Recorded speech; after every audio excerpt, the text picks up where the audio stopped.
Olá, quilombolas! Aqui é o Léo Bento e nós estamos iniciando o nosso podcast do Quilombo Literário. E o tema de hoje é educação antirracista. Me acompanha hoje aqui nessa transmissão a Luciana Bento, que é também uma componente do Quilombo Literário. Lu, chega mais, por favor. Olá, pessoal. Eu sou a Lu Bento, né? E é um prazer estar aqui com vocês nessa nova etapa do Quilombo Literário. A gente agora com esse podcast fresquinho, nessa primeira temporada que a gente pretende falar sobre vários temas, né? Super interessantes. E hoje a gente começa falando sobre educação antirracista com a nossa convidada Clélia Rosa. Clélia, vem contar um pouquinho sobre você aqui pra gente. Olá, pessoal. Oi, Luciana. Oi, Léo. Muito obrigada pelo convite. É uma alegria estar com vocês nesse número 1, né? É uma alegria e uma responsabilidade também, né? Ser aqui, me sinto num carro abre-alas, né? Então, obrigada por esse convite. Eu sou, enfim, meu nome é Clélia Rosa, eu sou pedagoga, fiz o meu mestrado em educação pela Unicamp, o meu referencial teórico, né, do mestrado até então, alicerçado na sociologia da infância, né, e com todas as intersecções, pensando questões raciais, as questões de gênero, né? Todas essas categorias que fazem parte da educação, que fazem parte das escolas, das relações. Você é uma convidada ideal para a gente começar a falar desse tema pela sua experiência com educação, pela sua atuação, pelo que a gente já conhece e acompanha do seu trabalho, para a gente falar sobre educação antirracista, né? E aí, esse termo, acho que para a gente que está estudando educação e relações raciais há bastante tempo, esse termo educação antirracista, né, da forma que ele está popularizado, ele é até meio recente, né? Então, eu queria que você começasse assim falando para a gente o que você entende, né, como uma educação antirracista, né? Que ideia é essa? Que conceito é esse que todo mundo fala por aí agora? Né? O que quer dizer isso, educação antirracista? Como você bem colocou, né, acho que não se trata de um conceito novo, propriamente dito, mas se trata de ser um conceito que está mais presente, né? Está mais nas nossas conversas, nos nossos encontros. As pessoas estão falando, né? Estão usando esse termo, né? A educação antirracista eu entendo como uma educação intencional de combate e enfrentamento ao racismo, né? Combate e enfrentamento ao racismo epistêmico, né? Ao racismo que atravessa o nosso cotidiano, as relações entre as crianças, a relação entre professores e crianças, né? Eu entendo como o antirracismo como uma prática, né? como um fazer cotidiano consciente, né? A escola, né? Os educadores conscientes de um fazer pedagógico que enfrente e que combata o racismo na educação, né? Tem se falado também muito, principalmente nos tempos atuais, né? O conceito de racismo estrutural, né? Que estrutura a sociedade e, portanto, as relações e, portanto, as instituições, né? E aí, nós, do campo da educação, a gente já enfrenta, desde sempre, né? O racismo estrutural, obviamente, mas também o racismo institucional, né? Então, o racismo institucional no campo da educação. As práticas que acontecem, né, de racismo e de antirracismo, especificamente no ambiente escolar, né? Do mesmo modo que tem o racismo institucional no campo da saúde, o racismo institucional no campo da segurança pública, né? Ou seja, ele é esse fenômeno que vai de acordo com a instituição, de acordo com o contexto que ele se apresenta, né? Ele tem um jeito de funcionar, um jeito de operar. Então, uma educação antirracista, ela precisa estar atenta, né? Como que o racismo institucional vem funcionando dentro do contexto da educação por todo esse tempo, e quais são, né? A educação antirracista também precisa se ocupar, e na verdade é isso que ela tem feito, né? Enfim, que temos feito, que é se ocupar na construção de metodologias de enfrentamento, né? Uma vez que o racismo existe, uma vez que o racismo está posto, ele está colocado, quais as formas de enfrentar, né? Quais as metodologias de enfrentamento ao racismo na educação infantil, né? Quais as metodologias no ensino médio, no Fundamental 2? A gente tem se ocupado, né? E antes de nós também, muitos já se ocuparam de produzir, de fortalecer, né? De construir caminhos e estratégias para enfrentar o racismo dentro da escola, né? Que está no cotidiano, que está nas relações, na ausência de materiais ou na presença de materiais racistas, né? A educação antirracista, ela precisa cuidar de curar uma espécie de, sabe, uma miopia, né? Quando você tem a miopia, você não enxerga bem, né?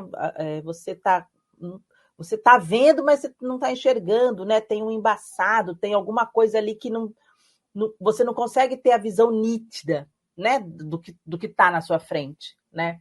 Uma educação antirracista, ela se propõe a trocar sua lente, né? A colocar uma lente onde você consiga enxergar com mais nitidez, com mais exatidão, as coisas que acontecem à sua volta, né? Então, eu gosto de usar essa metáfora, sabe?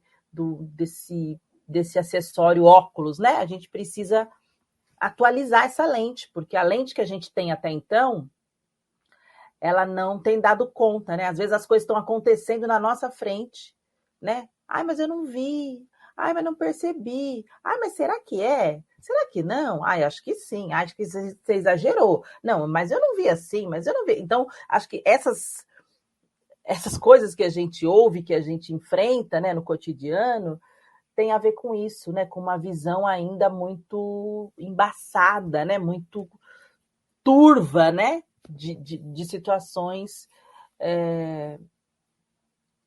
racistas dentro da escola, né? Nas nossas relações cotidianas.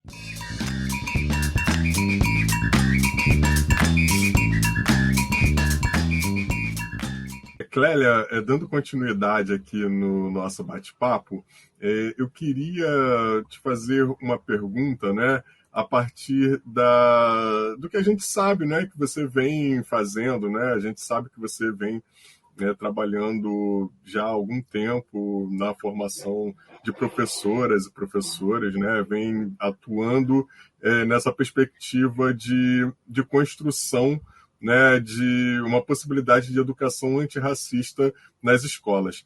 E aí, eu queria que você compartilhasse um pouquinho com a gente como é que você tem visto essa implementação da educação antirracista nas escolas públicas e privadas pelas quais você tem tido a oportunidade de passar, trabalhar e trocar. Eu já trabalho com formação de professores, né, há mais de 15 anos, assim, então já tem bastante tempo que eu atuo, né, no campo da formação de professores. O que tem acontecido nesses últimos 2 anos, né, a gente vivemos aí um efeito infelizmente, a partir do assassinato do George Floyd, que foi um marco histórico, não só estadunidense, mas no Brasil, né, o assassinato do George Floyd, ele está marcado nos nossos calendários, porque muitas ações em escolas, em empresas e, enfim, outras instituições começaram ou foram reforçadas a partir do que aconteceu com ele, né? E no campo da educação no Brasil não foi diferente. Isso ampliou e colocou as escolas, sobretudo as escolas privadas que estavam até então um pouco não, né? Bastante na delas, achando que educação antirracista não tinha a ver com elas, achando que pela ausência de estudantes negros e negras, elas não precisavam se preocupar e olhar com mais ênfase para o currículo, enfim. Então, o assassinato do George Floyd, ele traz esse marco histórico para as escolas começarem a se movimentar um pouco mais. E aí, o que eu tenho observado de 2 anos para cá, um aumento das escolas buscando formação, buscando entender que fenômenos são esses. E aí eu tenho, a partir da minha experiência, eu tenho pensado cada vez mais o quanto que a educação, as pessoas brancas, né, precisam da educação antirracista. Eu ouso a dizer, eu vou pedir vou ser bem ousada aqui, que eu ouso dizer que as pessoas brancas precisam muito mais do que as pessoas negras. E então a gente vive um momento, eu estou falando a partir do meu fazer, né, do meu corpo que circula, que transita nos espaços, né? É óbvio que a gente precisa se preocupar com a educação das crianças, dos estudantes negros e negras, sem dúvida nenhuma, no que se refere a referenciar positivamente, no que se refere a apresentar o legado dos povos africanos e da diáspora como um todo. Enfim, a gente não tem dúvida de que as crianças e jovens negros precisam cada vez mais ter contato, né, com toda essa produção de conhecimento. Mas as pessoas brancas precisam muito mais no sentido de entender do que a gente está falando, para que elas parem de ser racista. Então, a gente vem falando já há bastante tempo que a educação antirracista não é só para pessoas negras. A gente vem falando há bastante tempo, né, que pensar a questão racial não é um assunto das pessoas negras. Eu ouso dizer que a gente talvez tenha que tirar o não é e dizer exatamente para quem é, né? No sentido de que, olha, a questão racial é para as pessoas brancas. A questão racial é para as escolas brancas, né? Então, ultimamente, eu no meu fazer, na minha prática com formação docente, eu tenho, de um bom tempo para cá, invertido a minha lógica de organização das minhas aulas, dos meus encontros. Invertido em que sentido? Eu começo pelo conceito de branquitude. Eu começo pelo conceito de branquitude, o que é, né, esse conceito, como esse fenômeno está presente nas nossas relações. E é uma lógica que eu inverti porque eu me virei essa chave, assim, né? Eu falei, gente, a gente tem falado exaustivamente das questões raciais a partir da negritude, e que precisa, sem dúvida nenhuma.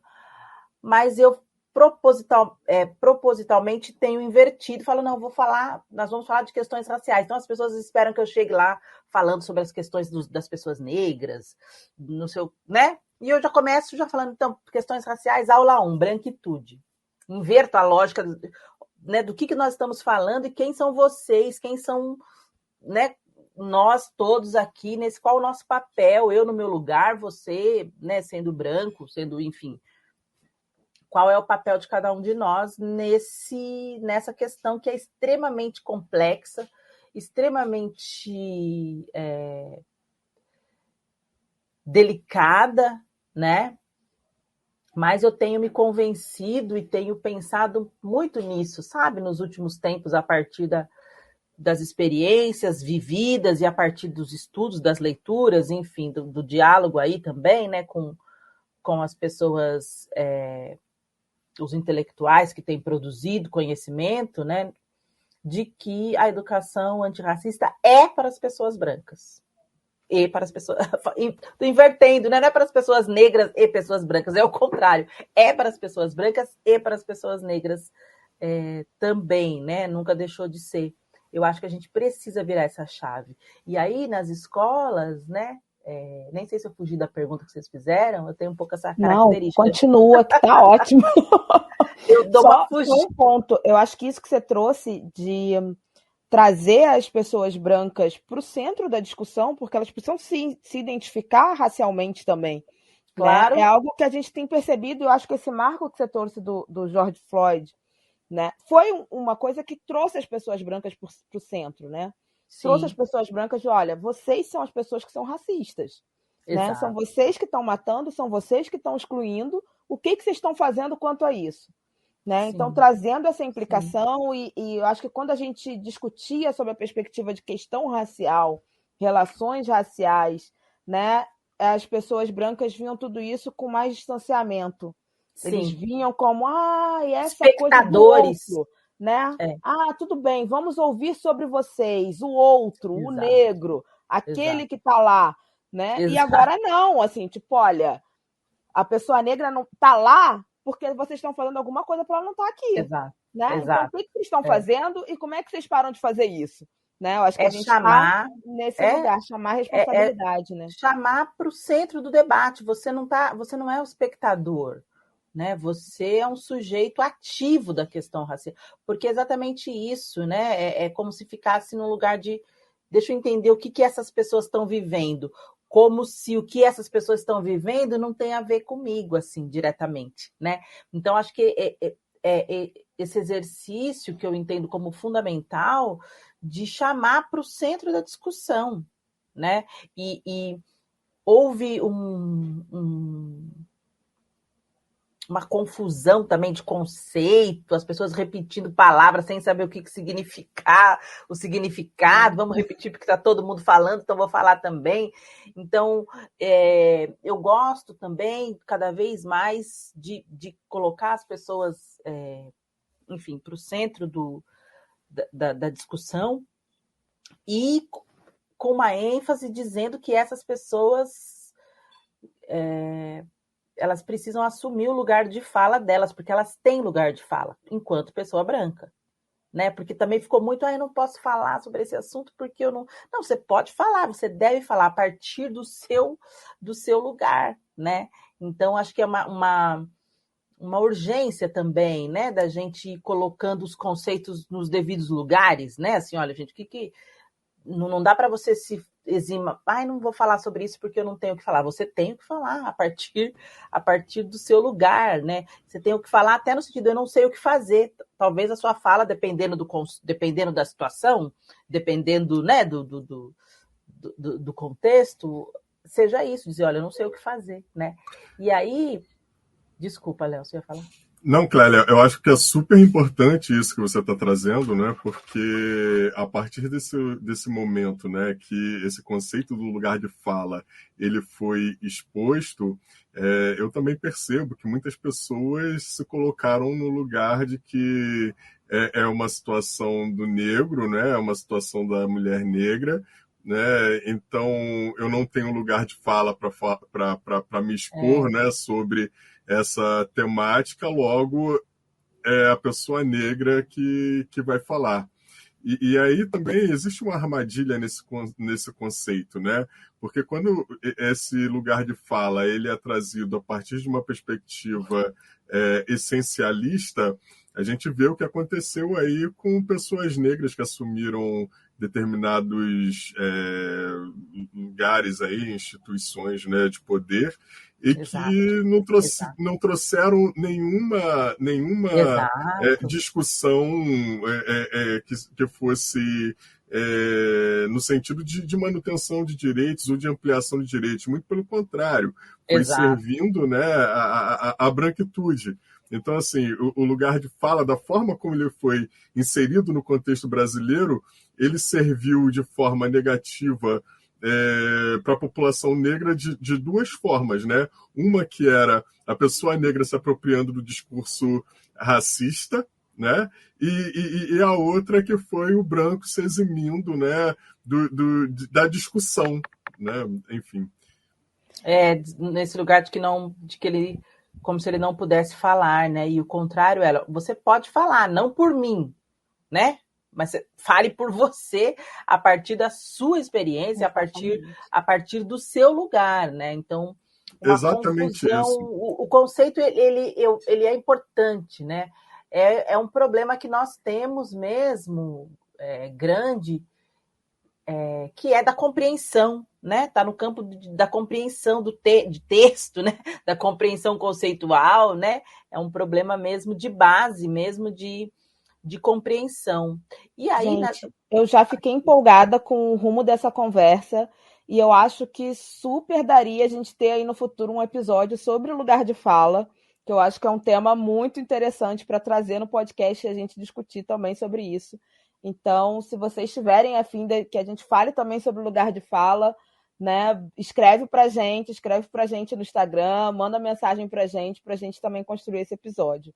Que eu acho que né, a parte que a gente fez aqui rende muito, assim. Eu acho que é uma discussão muito necessária, né, para a gente continuar e ir repensando mesmo, né, essa visão que foi construída sobre esse termo, né, de lugar de fala, de que não pode falar sobre, né, que não é meu lugar de fala, então não me envolvo, né, e como isso serviu também para poder afastar as pessoas do discurso, né, afastar as pessoas das suas responsabilidades, né, de novo colocar naquela caixinha de tipo, é o lugar de fala daqueles, aqueles é que vão falar e eu não preciso nem me preocupar, nem fazer nada quanto a esse assunto, porque não é meu lugar de fala. Né? Então, acho que vale muito a pena a gente trazer sobre isso. E aí, Clélia, desculpa essa parte toda que nós fizemos.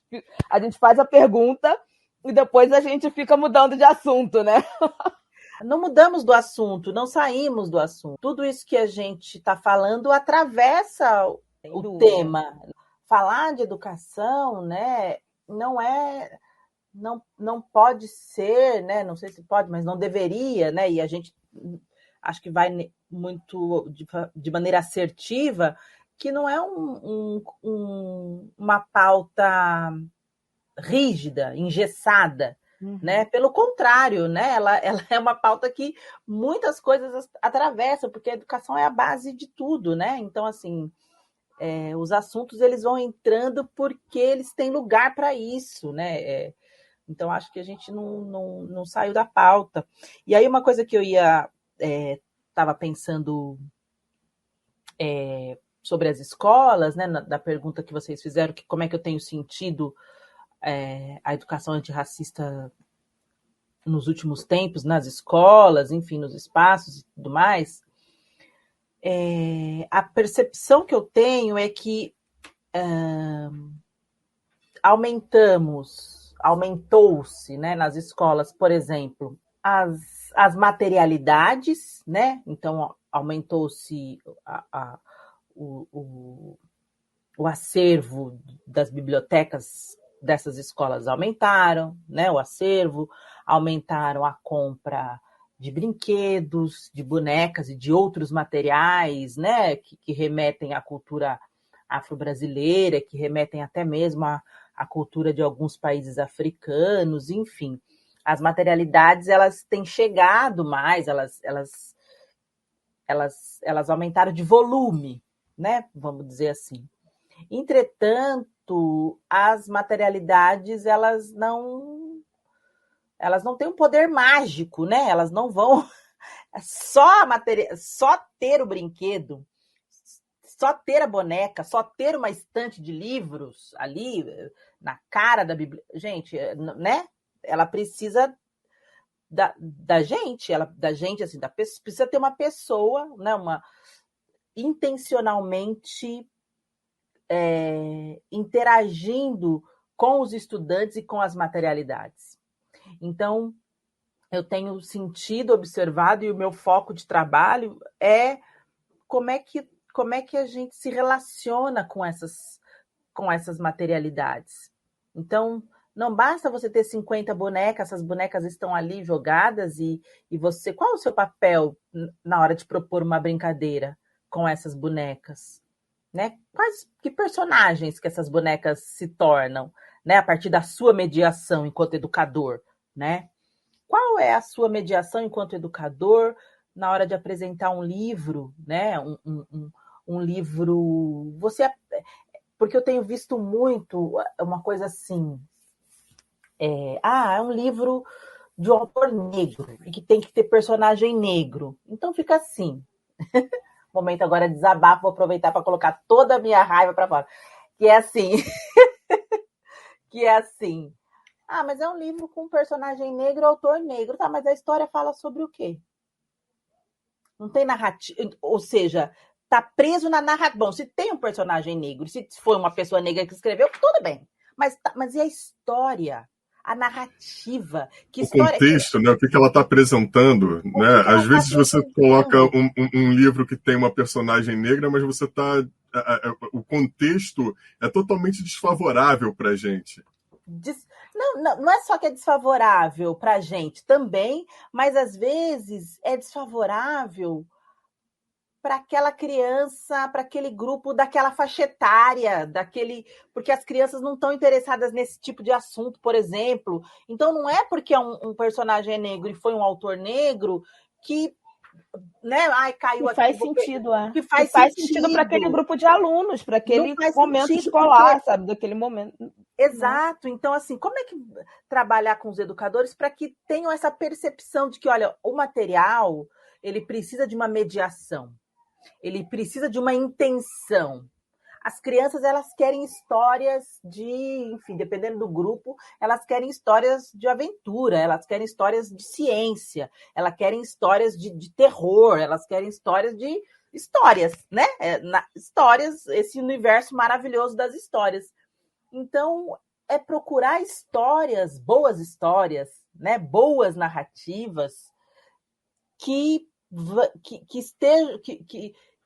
fiquem disponíveis para o interesse dessas crianças, e aí buscar os autores e ilustradores que têm trabalhado nesses gêneros literários. A gente não... Me fala um autor... Então, quem é um poeta? Estamos trabalhando poesia. Ai, que legal. Qual é o autor negro que está poesia? Então, desloca o autor do gênero literário. Quadrinhos. Precisava de quadrinhos. Então, não sabe quem é um quadrinista, não sabe quem é um poeta, não sabe quem é um... enfim. Porque não se importa em trazer esse conteúdo, né, integrado no que está sendo feito na aula, né? Se importa em trazer esse conteúdo, tipo, precisamos falar de uma pessoa negra. Exato. Né? A gente precisa ter uma prática antirracista, a gente precisa falar de uma pessoa negra. Aí traz Conceição Evaristo, Olhos d'Água para todo mundo, gente. Sabe? Exata. Lu, você falou. Falo, gente, o que está acontecendo aqui? Exato. Né? E aí as crianças acham chatíssimo, porque aquilo não faz sentido para elas. Não conecta. Né? Não conecta. Então, o professor também acha chatíssimo, todo mundo acha essa atividade péssima, né? Mas fizemos. Né? E aí parece que o autor negro é que não sabe escrever bem, né? O livro negro é que o personagem negro é que é chato, tudo isso que fica nesse lugar assim, mas eles não gostaram, né? Mas é uma construção, tipo, não tem construção, né? É uma coisa que tu joga aí, né? E pronto, que é o que fazem muito também com a questão indígena, né? Que a gente também não pode esquecer que eles também jogam a questão indígena do jeito que embrulha e manda, né? Porque tem que colocar, E aí, sim, pronto. sim, Não gostaram, né? sim. Por isso que a gente só lê um no ano. É meio que, né? Então, o que eu tenho sentido, mais do que sentido, né? O que eu tenho experimentado mesmo, né? No meu trabalho nos últimos tempos, é que não há uma ausência de material. Pelo contrário, né? Tem muito material, né? Tem aumentado cada vez mais a produção literária, tem mais empresas e empreendedores produzindo brinquedos, produzindo, enfim, uma série de outras coisas. Então, não há ausência de material, não há falta de material, né?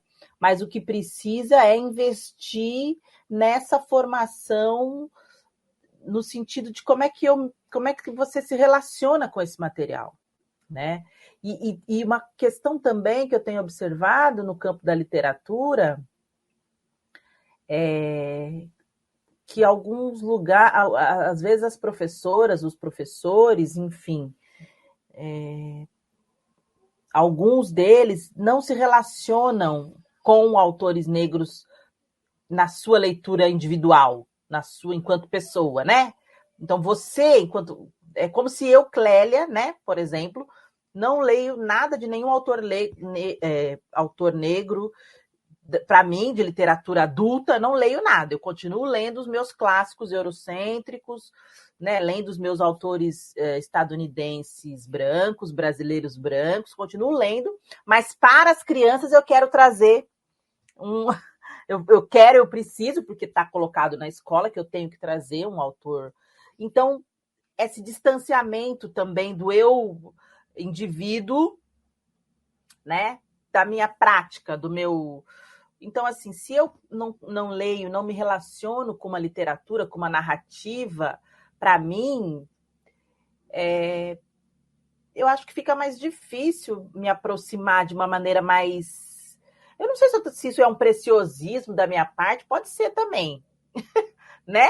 Mas eu acho que faz. Não é assim, não é porque acho que se a pessoa não tem nenhuma relação com aquilo, é difícil, né? Ela apresentar, ainda mais quando ela está numa posição que o encantamento dela, a própria relação que ela tem com aquela literatura, faz parte do processo ali de ensino-aprendizagem, do processo de troca, né, que está Total, acontecendo total. no ambiente escolar. Então, a resistência que o próprio professor tem, que a professora tem, né, que qualquer, sei lá, quem está fazendo aquela curadoria tem, né, de lidar com esse assunto, isso transpassa na prática, sabe? Não tem como você desassociar a pessoa do profissional, né? Exato.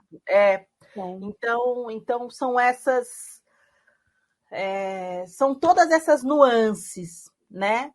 Que atravessam, que tem a ver com os materiais, mas que tem a ver a educação antirracista, a educação como um todo, enfim, e a antirracista principalmente, ela não tá, ela não pode vir separada do aspecto relacional, né? Então está diretamente ligada a como essa pessoa se relaciona com o conteúdo propriamente dito, como ela se relaciona com as crianças, como é que ela apresenta esse conteúdo, como é que ela instiga, né? Qual é a disponibilidade?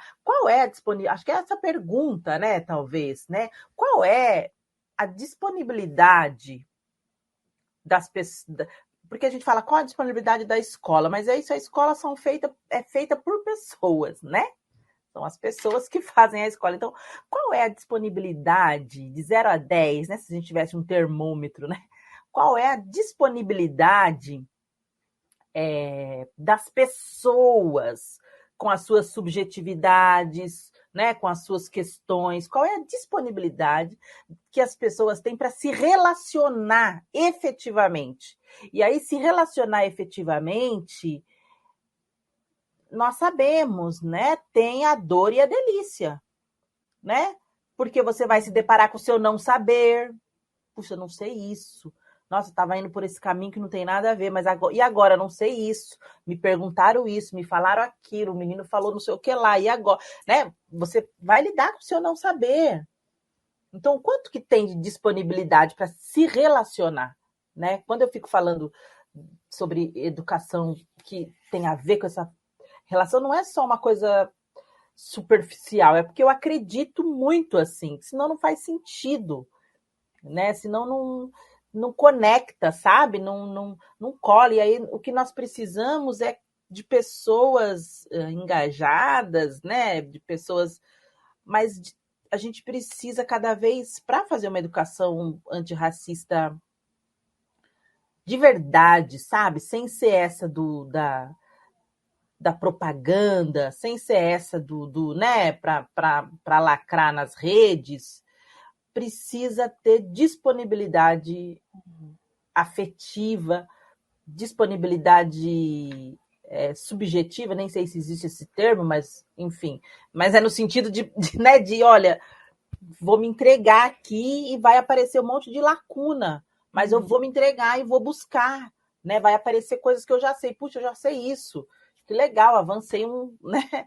Avancei um degrau, sabe? Mas se você não estiver disposto a essa, né? Eu acho que não pega, fica no campo da superfície.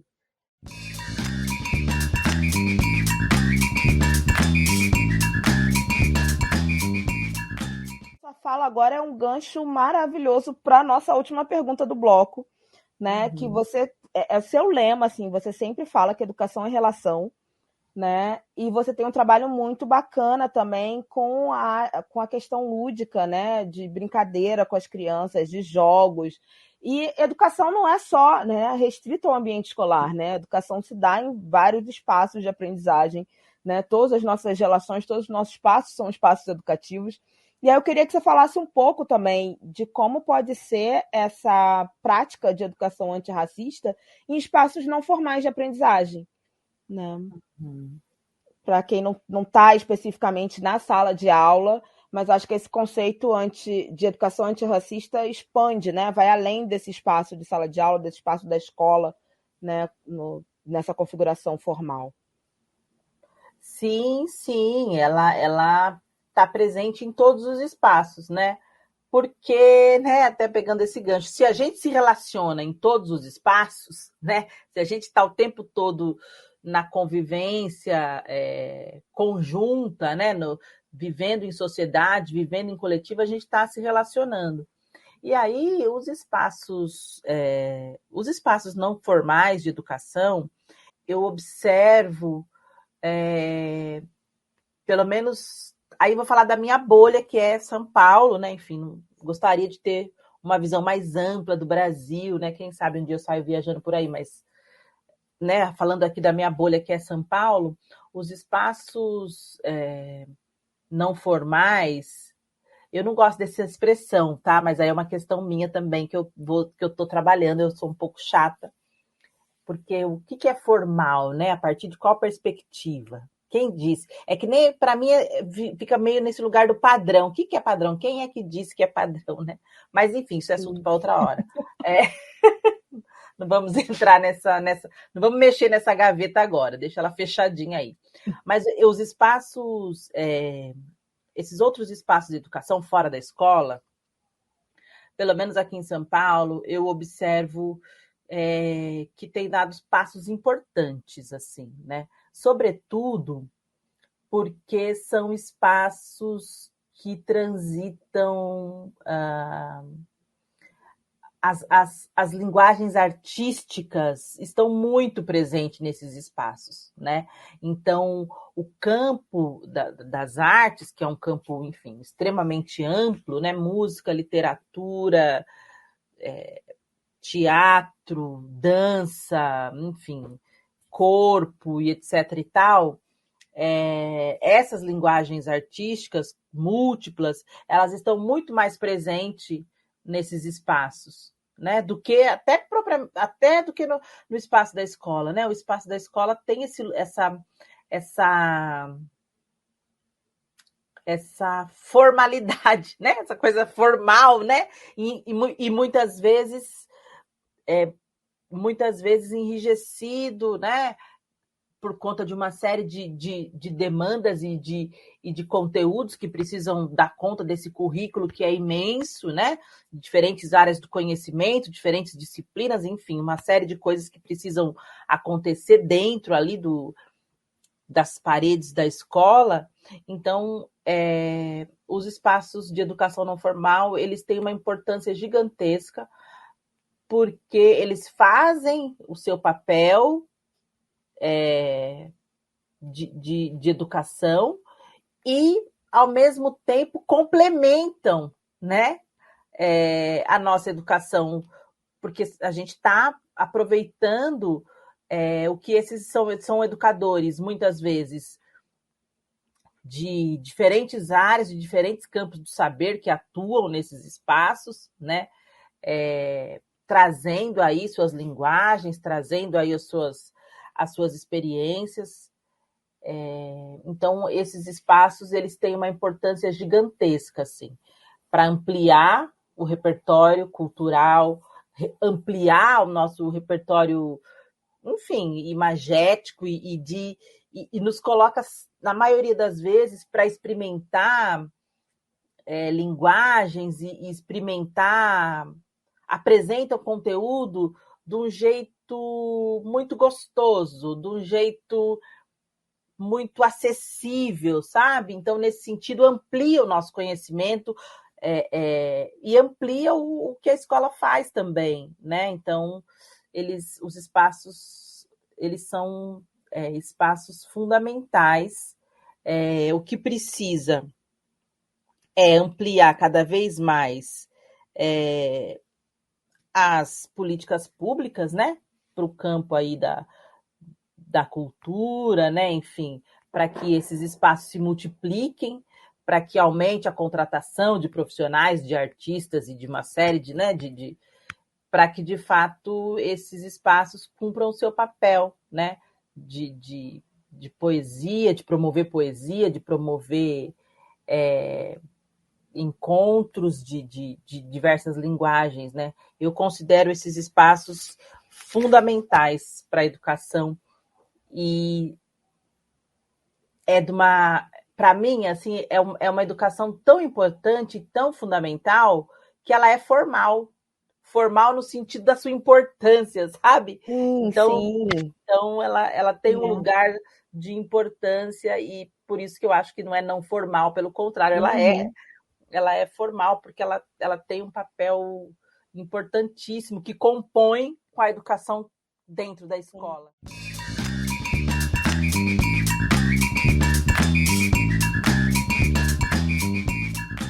Bom, Clélia, então dando continuidade aqui para a gente poder encerrar, a gente queria, antes de qualquer coisa, agradecer a sua disponibilidade para estar aqui conosco, para trocar essa experiência que você tem acumulada, né, de anos trabalhando com a educação e principalmente trazendo essa perspectiva da educação antirracista. Mas antes da gente finalizar, nós não poderíamos deixar, né, de trazer aqui a nossa contribuição em relação ao que a gente mais gosta, né, e que pode nos formar também a partir do momento da relação que a gente constrói com eles, que são os livros. Então, eu vou apresentar aqui, Clélia, 2 livros que eu estou lendo no momento, e eu queria que você depois, né, que a Luciana falasse também, depois eu vou passar para a Lu, você apresentasse também algum livro sobre a temática que a gente está trabalhando, ou algum livro que te tocou, né, que te modificou enquanto pessoa. Bom, eu vou trazer o meu primeiro aqui, que é esse livro aqui, O Racismo Estrutural, do professor Denis de Oliveira, professor da USP, que foi editado recentemente pela editora Dandara, e que o professor faz, né, uma relação, né, do racismo estrutural a partir de uma perspectiva crítica, dialogando com outros diversos autores e militantes também, fazendo uma crítica ali a Gilberto Freire, trazendo também como Abdias do Nascimento se relacionava diretamente ou através de uma perspectiva antagônica com Clóvis Moura. Enfim, é um livro que vale a pena, né, para a gente poder repensar, né, o racismo estrutural na sociedade brasileira. E o outro livro que eu trago é o livro do Jerry Davila, que é um americano, né, que trabalhou, ele estudou a educação no Brasil durante o período Vargas ali, e o título do livro é Diploma de Brancura. E aí ele vai estudar política social e racial no Brasil de 1917 a 1945. Então ele vai pegar ali parte da República Velha, né, até o término da ditadura Vargas, e ele vai apresentar para a gente um pouquinho como que os intelectuais da época, né, trabalharam a perspectiva da educação aliada à questão racial. E esse livro aqui pode nos ajudar a entender muito, né, do porquê que a população negra, né, está hoje na situação que está, diante de uma perspectiva de falta de políticas públicas, ou melhor, a partir de uma perspectiva de políticas públicas que não inseriu a população negra no ambiente escolar, ou se inseriu de forma um tanto quanto inadequada. Lu, é com você agora. Bom, eu trouxe o livro, né? A gente falou de literatura, e literatura, né, com protagonismo negro é o que eu pesquiso.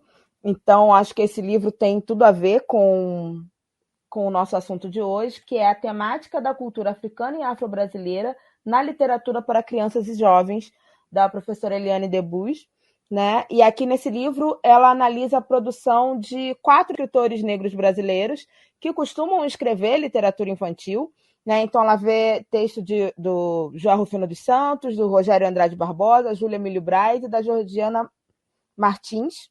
E ela fala, né, e discute sobre esses livros, então acho que é uma referência muito boa assim, para professores, né, e pesquisadores, se você quer entender mais sobre esses textos, né, e ter uma visão mais aprofundada mesmo sobre essa literatura, né, que não fique nesse lugar só de superficial, de que viu que é um autor negro, né, coloca em sala e pronto, sem nem conhecer direito esse texto.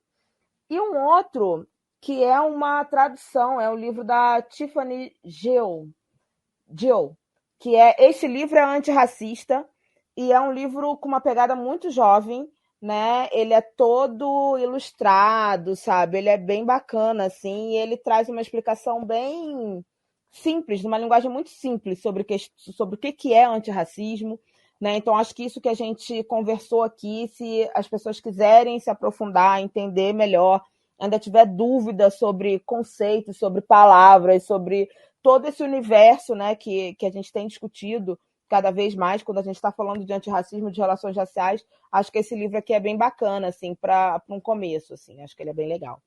E aí, Clélia, ansiosa pelas suas dicas. Muito bom. Ai, não, acho que não é... Eu vim aqui para isso.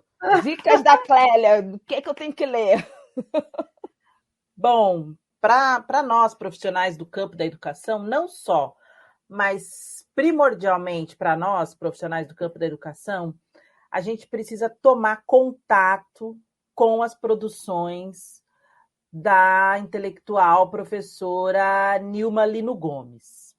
Ela tem uma produção extensa que a gente precisa se relacionar, a gente precisa acessar, né? São artigos, são livros, tem coisas dela no YouTube.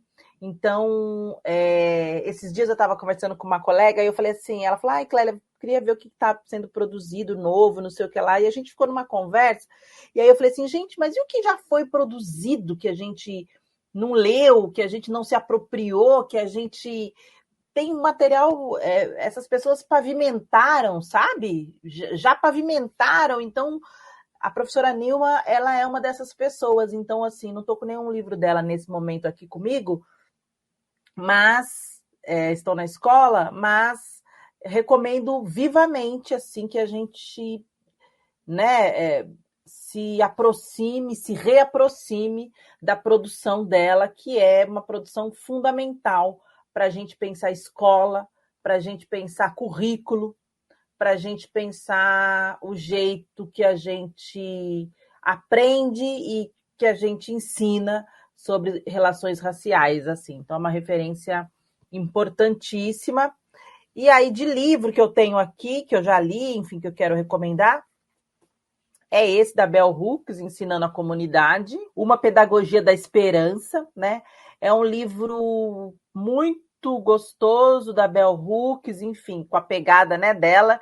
E esse livro ele traz 16, ela dividiu, né? Ela tem ele traz 16 ensinamentos, né, que ela elegeu aí para a gente ensinar a comunidade. E é um livro que vem muito ao encontro, sabe? Disso que a gente tem dito, de que é um assunto para todo mundo, que todas as pessoas precisam se envolver, que todas as pessoas tenham o seu papel. A família tem um papel, a escola tem um papel, os estudantes têm um papel. Então, esse livro da Bell Hooks, eu considero ele bem também importante assim, para a gente ler. E o último, que é de literatura, que é uma autora que eu conheci recentemente, que me apaixonei perdidamente, é a autora nigeriana Buchi Emecheta. Eu não sei se a pronúncia é assim, mas enfim.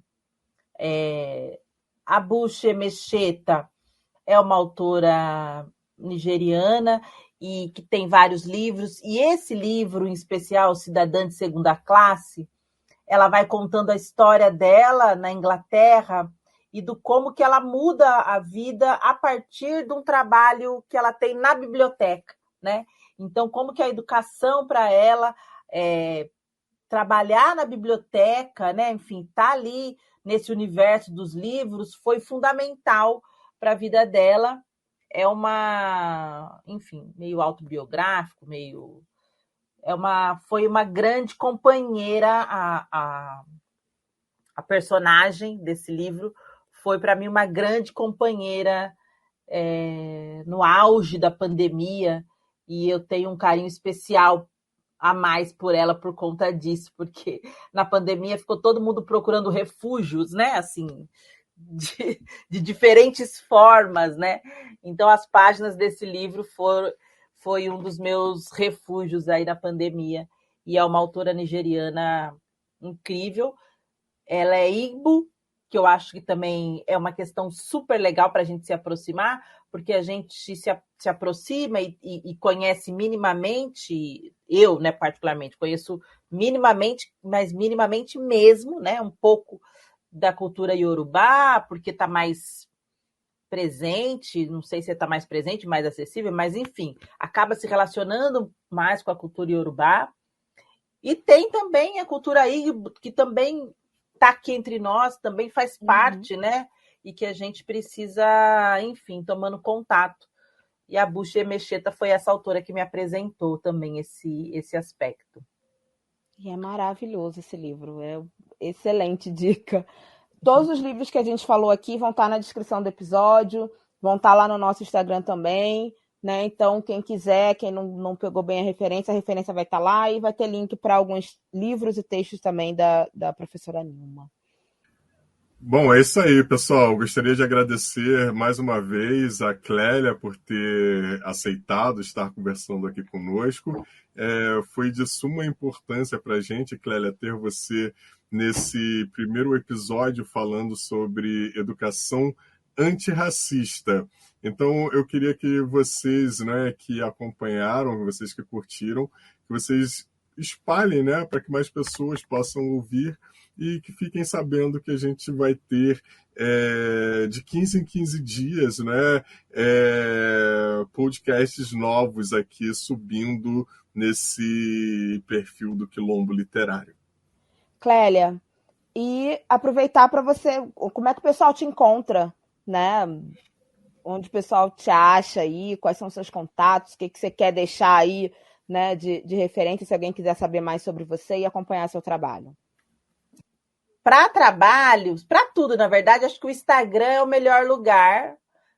Eu não produzo conteúdo de trabalho no Instagram. Na verdade, o meu Instagram é receita de bolo, enfim, coisas dessa natureza. É ótimo, inclusive. Outro dia eu vi uma feijoada sendo feita, pô, fiquei com água na boca. É a janela que eu fico assim, né, olhando os acontecimentos. O meu Instagram é Clélia e Rosa. E aí tem LinkedIn, que é Clélia Rosa. Só também, acho que eu isso. não tenho mais do que isso, eu não tenho condições de ter mais redes além dessas. Maravilhoso, obrigada, foi um prazer, assim, acho que a gente começou super bem, começando com você, e a gente fica muito feliz de ter aceitado o nosso convite, a gente fica muito agradecido, muito obrigada mesmo, né? E é isso. Agradeço muito o convite, desejo aí vida longa, desejo que vocês tenham fôlego, né? Não é uma coisa simples, não é uma coisa fácil, não é uma coisa rápida, né? Manter de pé um projeto e colocar as ideias para circular, tem toda uma complexidade, coisas que nos atravessam, né? Não é uma coisa simples, mas eu sigo aqui vibrando positivamente para que vocês consigam, para que as conversas, né, as nossas e todas as outras conversas que vão chegar, que elas alcancem cada vez mais pessoas, que a gente continue falando, conversando, se aquilombando também por aqui. Bom, então é isso, pessoal. Muito obrigado, um abraço e até a próxima. Oi, eu sou a Isha. Oi, eu sou a Naíma. E este podcast tem o apoio da Casa Olhar.